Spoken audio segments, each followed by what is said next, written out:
মাদকমুক্ত সমাজ গড়ি, খেলাধুলার সঙ্গে থাকি, এই প্রতিপাদ্যকে সামনে রেখে ব্রাহ্মণবাড়িয়ার আখাউড়ায় অনুষ্ঠিত হলো বীর মুক্তিযোদ্ধা মরহুম আলহাজ আবুল কাশেম মাস্টার স্মরণে প্রীতি ফুটবল ফাইনাল খেলা অনুষ্ঠিত হয়েছে। ব্রাহ্মণবাড়িয়া জেলা প্রতিনিধি এস.এম. নাসির উদ্দিন খানের তথ্যচিত্রে দেখুন বিস্তারিত। শুক্রবার বিকেলে উপজেলার ঐতিহ্যবাহী মোগরা উচ্চ বিদ্যালয় মাঠে অনুষ্ঠিত এই খেলায় বিপুল সংখ্যক দর্শকের উপস্থিতি লক্ষ্য করা যায়। অনুষ্ঠানে সভাপতিত্ব করেন বিশিষ্ট ব্যবসায়ী আলহাজ মাজিদুল হোসেন বিপ্লব। খেলার সার্বিক তত্ত্বাবধানে ছিলেন বিশিষ্ট সমাজসেবক ও ব্যবসায়ী ইকবাল হোসেন চিশতি। পুরো আয়োজনটি বাস্তবায়ন করে মোগরা ইয়াংস্টার ক্লাব। খেলার মাঠে মুখোমুখি হয় স্থানীয় লাল দল বনাম সবুজ দল।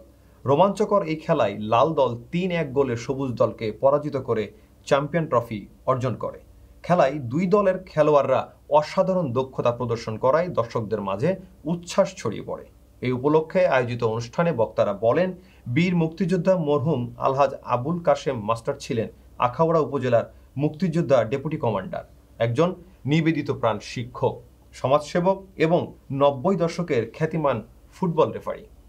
মুক্তিযুদ্ধকালীন ও পরবর্তী সময়ে তিনি সমাজের সর্বস্তরের মানুষের পাশে থেকে নিরলস সেবা দিয়ে গেছেন।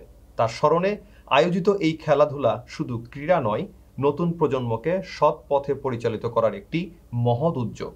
বক্তারা আরও বলেন, তার ছেলে মাহবুব আলম মোমেন বর্তমানে প্রবাসে অবস্থান করলেও খেলাধুলা ও সামাজিক কর্মকাণ্ডের সঙ্গে নিবিড়ভাবে সম্পৃক্ত আছেন। যুব সমাজকে মাদক সহ যে কোনো নেশা থেকে দূরে রাখতে এবং সুস্থ সমাজ বিনির্মাণে এই ধরনের ক্রীড়া আয়োজন ভবিষ্যতেও অব্যাহত থাকবে। খেলা শেষে উপস্থিত অতিথিদের হাতে সম্মাননা স্মারক ক্রেস্ট প্রদান করা হয়।